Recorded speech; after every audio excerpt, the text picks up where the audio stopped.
Good morning, friends, and welcome to another episode of Yarn Yappin', where I, your host, Jordan, yap about yarn. And today, I just wanted to talk about this rut, this creative block that I've been in with color.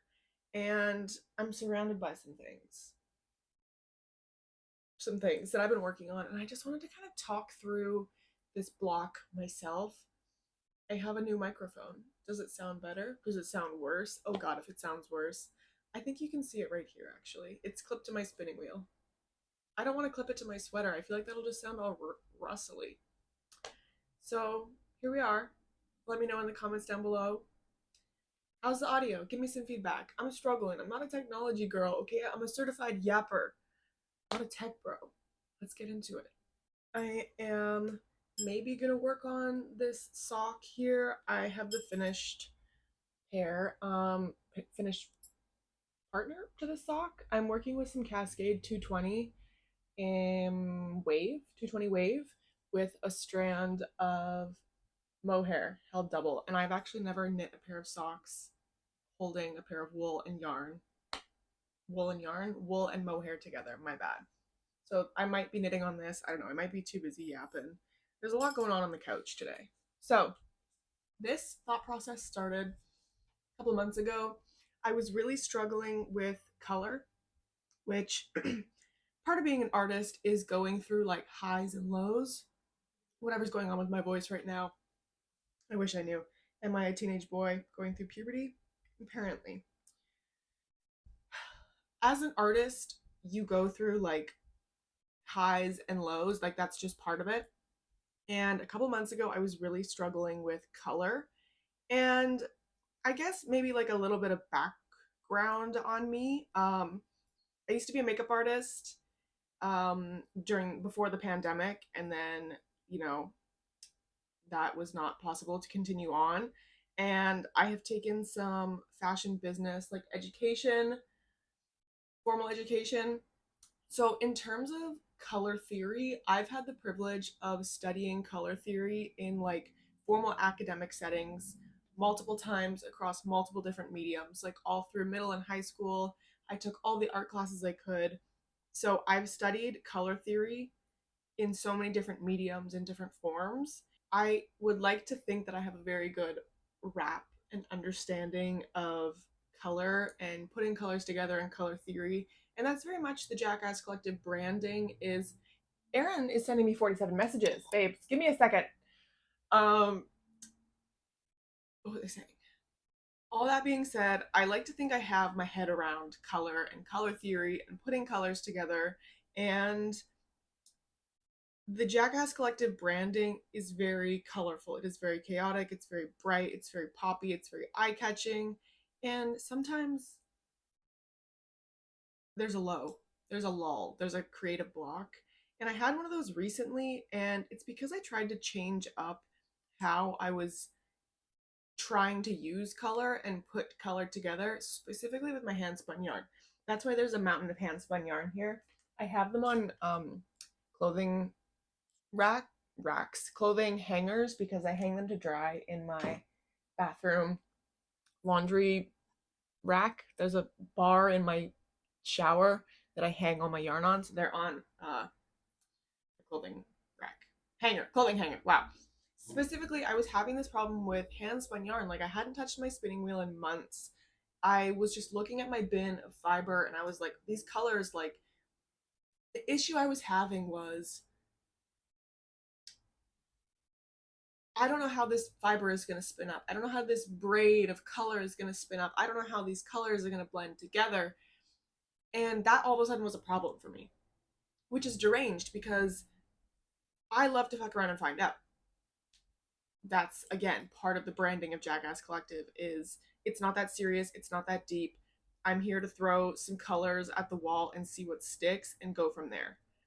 But I had this shift in mentality where I was trying to think like, all of the shit that I had learned in school and what other people on the internet were telling me, blah, blah, blah, blah, blah. And I was trying to create hand spun yarn with more intention. Like, I was trying to sit down and think of a project to create with that fiber. And that's how a lot of people's creative process is. They think, oh, I'm gonna spin mittens, spin some yarn to make some mittens, some knit or crochet mittens.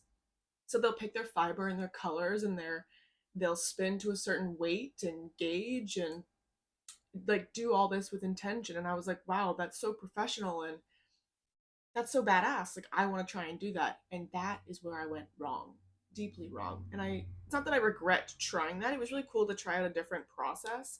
And I did make a couple of cool yarns along the way. But I kind of realized that that's where my block was coming from was like, girl, you're here to fuck around and find out. Like, I'm not a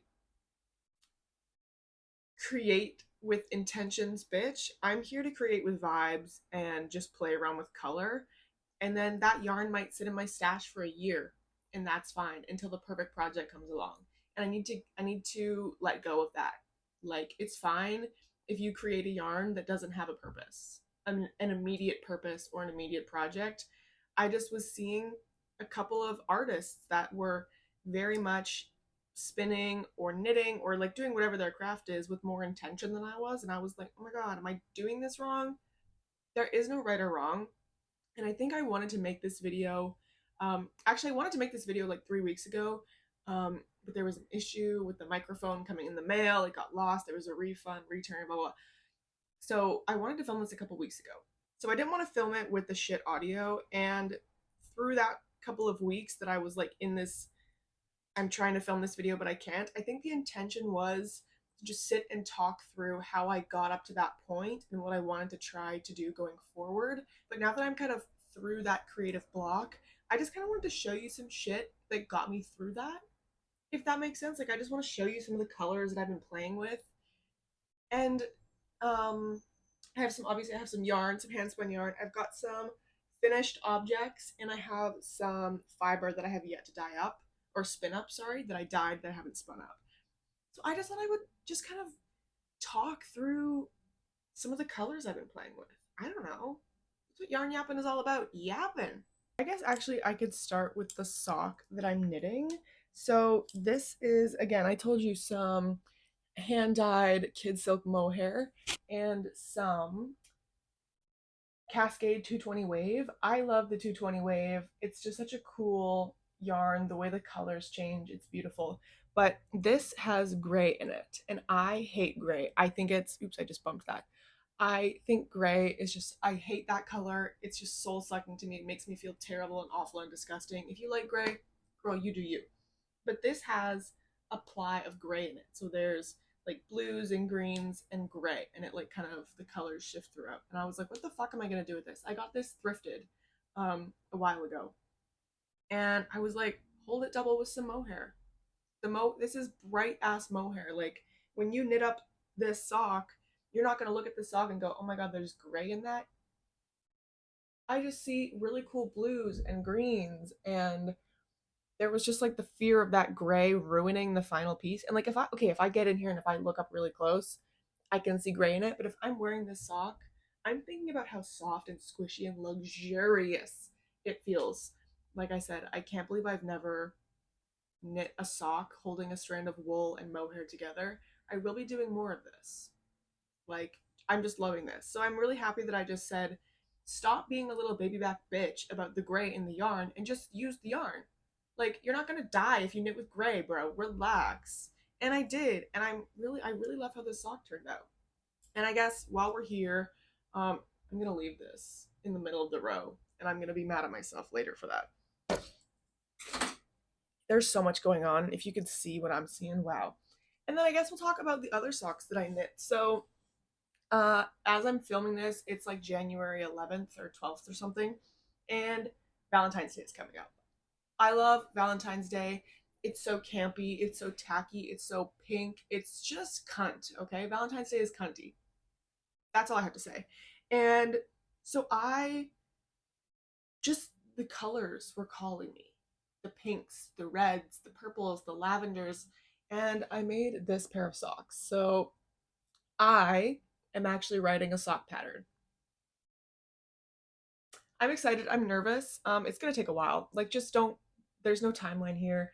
Again, we're just going off of vibes and whatnot. But this sock and this sock we're both knit using the same like base recipe.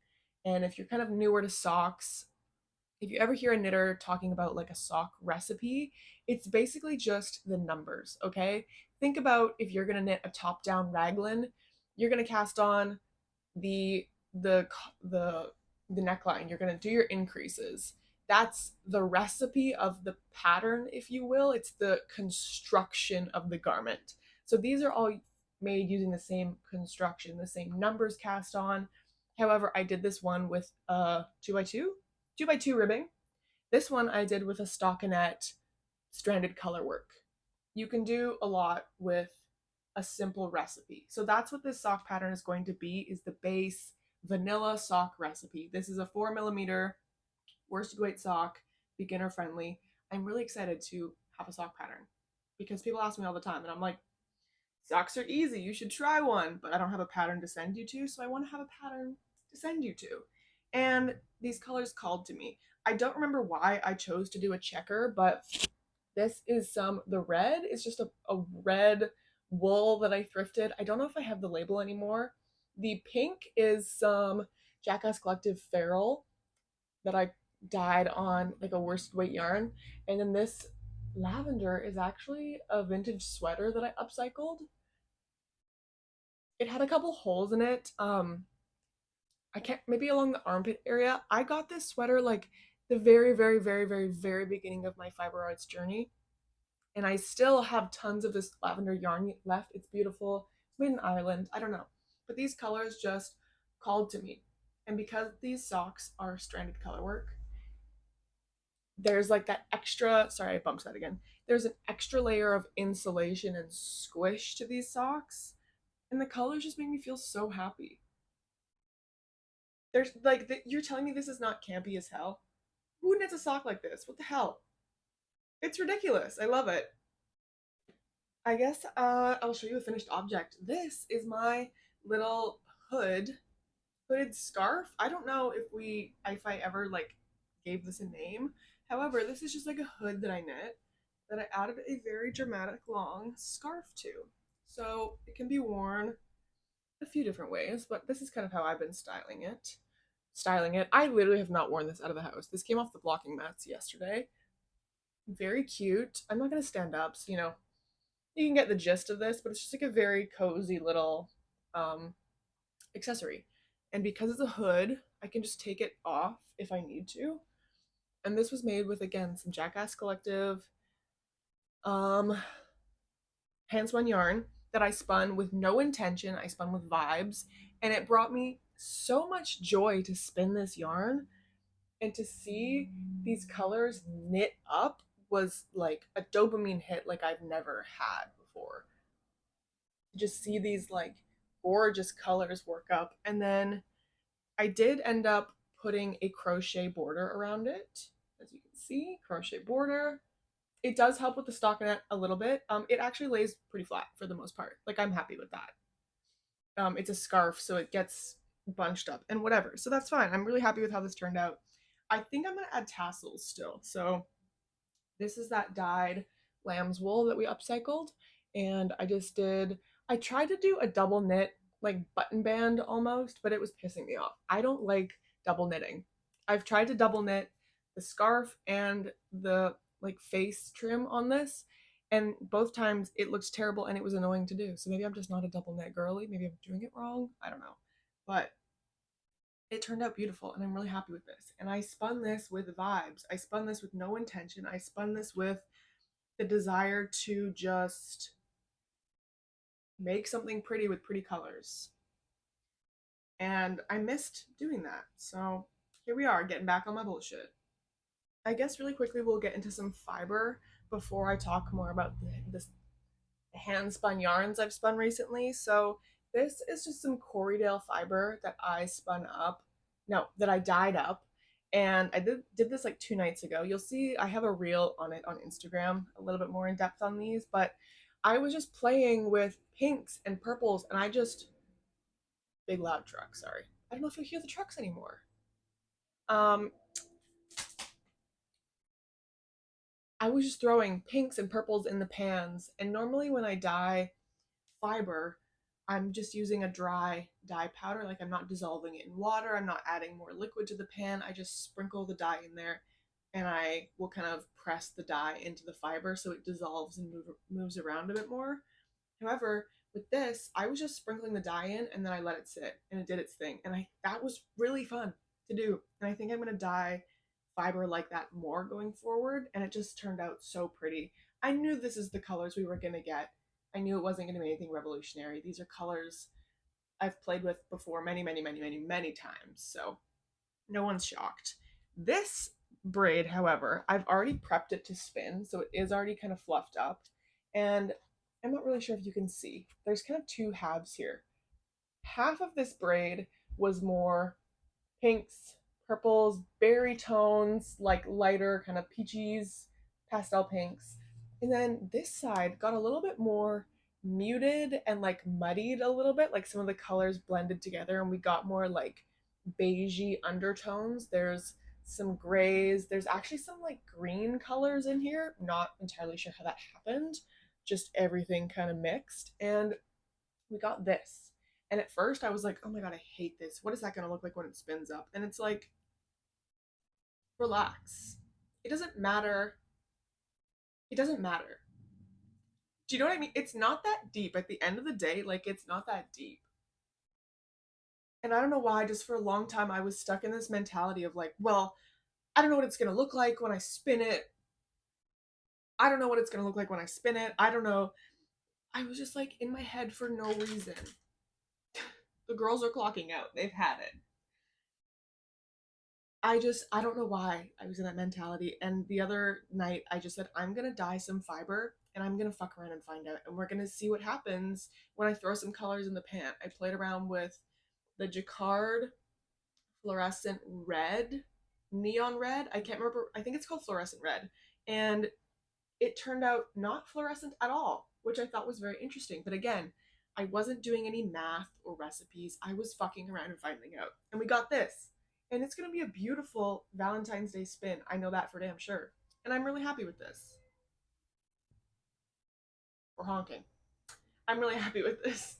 Actually, really quickly before we get into the yarns that I have spun, I just wanted to show you this bag. I'm gonna try not to move it too much, but this is a bag of yarn that I have some commercially spun yarns in. And when I spin, my hand spun yarns are 2 to 3 plies, and I like to do let me see, this one's right here. I like to spin one wool single, usually it's wool, a wool blend, whatever it is, and then I like to ply it with a mohair, a surrey, and then another strand of a commercially spun wool. So I get a big squishy 3-ply. So you can see the lighter kind of purple strand is a commercially spun yarn. I did dye this one. Yes, this was the solar dyeing purple, like thicker single ply that we dyed. I don't remember what video. I'm going to link it up here. So this is just how I'm organizing all of my commercially spun yarns for the Valentine's Day yarns. I'm going a bit overboard. This is going to be a big restock, you guys, like a very, very big Valentine's Day restock. And I didn't mean for this to happen, but I just got into the colors and I've been so excited to work on this that I'm like, I'm not going to stop myself. So there is also some mohair locks in here. There is some Cotswold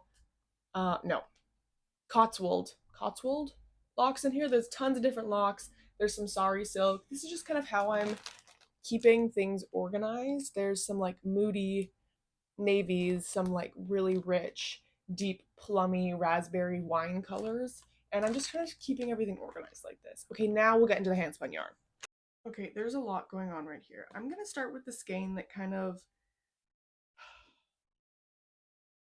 pushed me to do this full collection. This was the skein that kind of got my groove back. So this bad boy is called Cloud 9. I am infatuated with this yarn. All of these colors is crazy. So this was from a bat that I spun up from Calliope's fibers, and it was, I'm going to put some photos on the screen.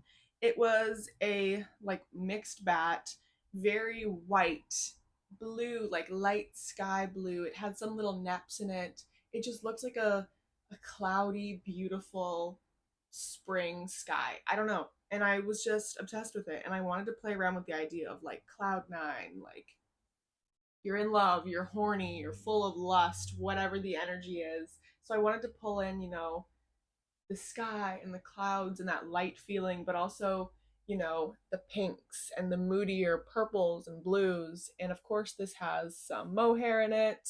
This has some Shetland locks, I believe. And it's all written down somewhere. It's not written down in my head, but it's written down on paper somewhere what's exactly in this. So you'll see eventually what's 100% in this, but it's up. There's tons in this yarn, and it's a big, squishy, delicious skein. And she really got me back in my groove, and for that, I appreciate her a lot. And we got to keep moving. I would love to talk about these all for an hour, but I do have shit to be doing today. This skein is not going to be part of the Valentine's launch, I don't think, because I just had to get this off my wheel. This is tightly. This is slightly over spun, like it's a little bit crimpy in some spots. I think this would be really good for some socks, honestly. Um, this was a braid of, I don't even know where the fiber came from. It was such a frustrating spin. And I know what went wrong. It's whatever. I learned the lesson, but the fiber just kept snapping or breaking or just pulling apart. And my wheel is not very good at spinning, pardon me. It's not very good at spinning thin yarns. My wheel is really good with medium, bulky, textured art yarns. It doesn't do as well with a thinner yarn, just the ratios that it's capable of.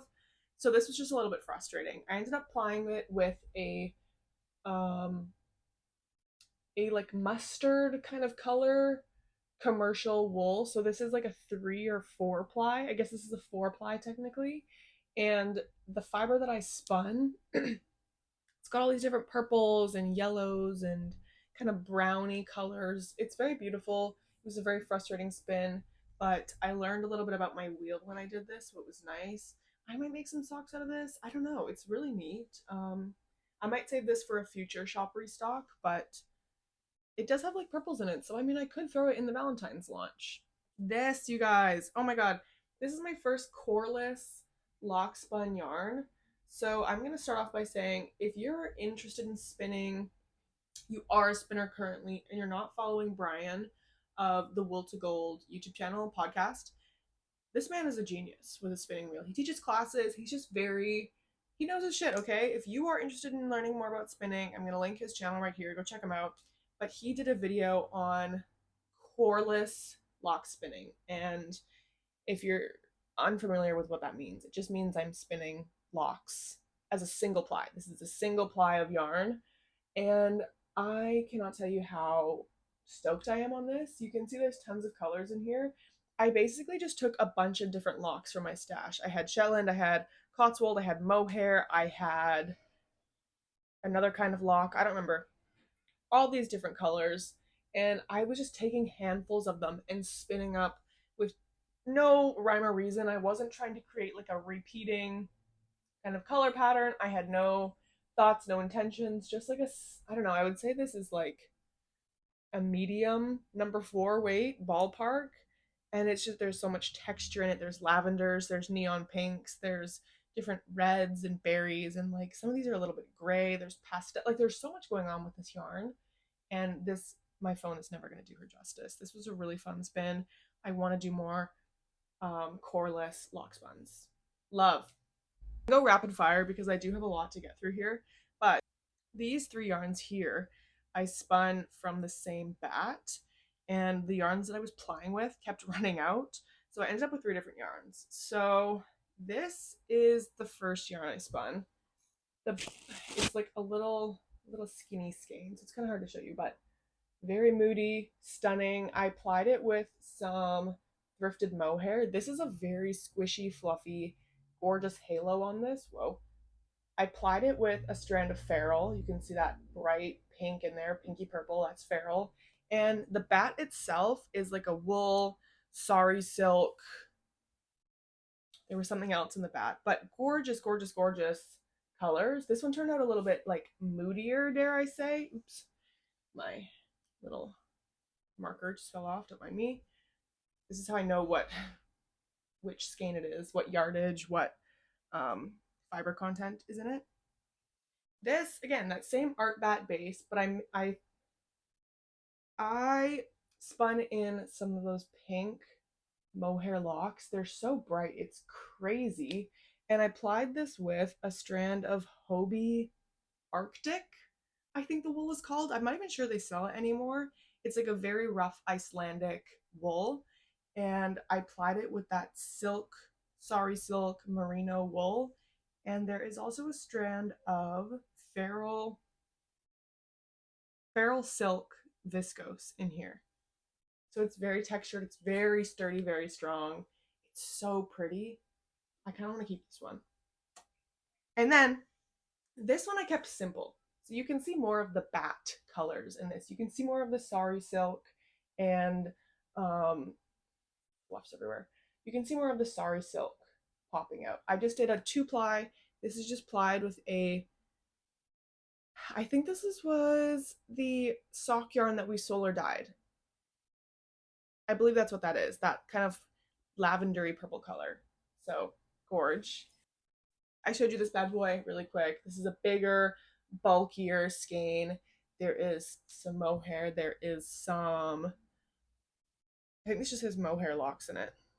You can see these kind of like gray fluffs. These were a lock.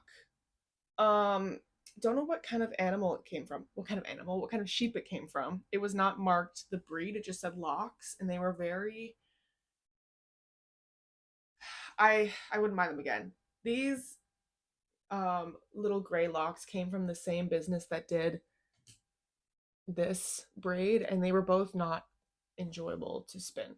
I hate to say that, but so that's this guy. Very moody, very inky, very just, ugh, love. Okay, this one turned out very sapphic, accidentally. This was some wool Rolex that I got, and it just turned out so lesbian. Gay, so gay. I love it. So you can see there is some locks in here. There's some texture. There is some, what did I apply this with?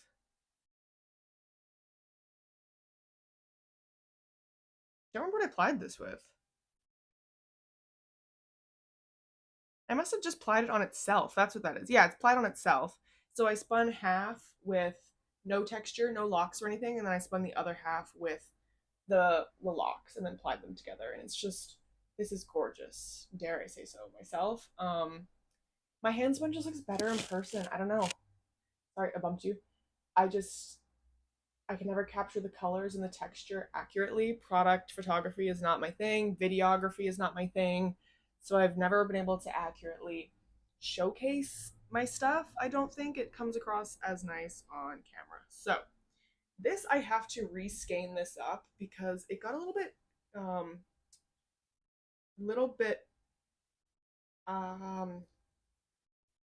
don't know, it just looks a little bit messy. So I'm just gonna undo it and reskein it up so it's a little bit more professional looking, tidy, neat looking. This is a big old skein. This is a, see, what is this? How did you, so yeah, I just have to reskein this up, but very big, very chunky, very moody skein. So this is 3 plies. There is some, you can see, there's a strand of black wool and some kind of fuchsia mohair. This is like a bulkier, like worsted mohair. And oh my god, this was a bat. It was merino and soy silk. Very, very, oh, gorgeous. And I put lots of locks in there. You can see there's some blue, some kind of lavenders, some more purples. I'm just literally fucking around and finding out, and I had so much fun spinning all of these. And I don't know, this just was very therapeutic. It was very much needed for me to just let go and just fucking relax, like God. So I relaxed and it was great. And I'm through the color block issues I was having. I'm through the creative block I was in. And I had to yap about it. I think it's important to talk about flops and failures and being in a lull, being in a creative block, that kind of stuff. It's not always like happy go lucky, everything's great and fine and fresh. So I just thought I would talk about that a little bit, hang out with y'all, test out the new microphone. I'm nervous it's gonna sound worse. I'm not sure why. I'm just nervous it's gonna sound worse, but that's all I have to say for today. I appreciate you guys for hanging around, listening to me yap about my problems. Um, my problems are very insignificant in the grand scheme of what's happening outside, but this is what's happening for me as an artist, and I think it's more to talk about. So, that's all I gotta say. You know the drill. Like, comment, subscribe, share with another fiber friend if you think it's worth sharing. Yeah, I'm sleepy. I'm working on a lot of really exciting things for Jackass Collective this year. I think this is the first year that I have like proper business plans for my business. The first 2 years of Jackass Collective were very much we're gonna try things and see what works, and I've learned a lot of what does not work. And going forward, I have more like consistent launches and like a pattern and just more concrete plans that I'm putting into action. So I'm excited for that. I hope you are too. I hope you stick around for all that. This one might be a little bit rambly, extra rambly. Thanks for watching. Hope you guys have a great day, morning, week, weekend, whenever you're watching this, and take care. Bye.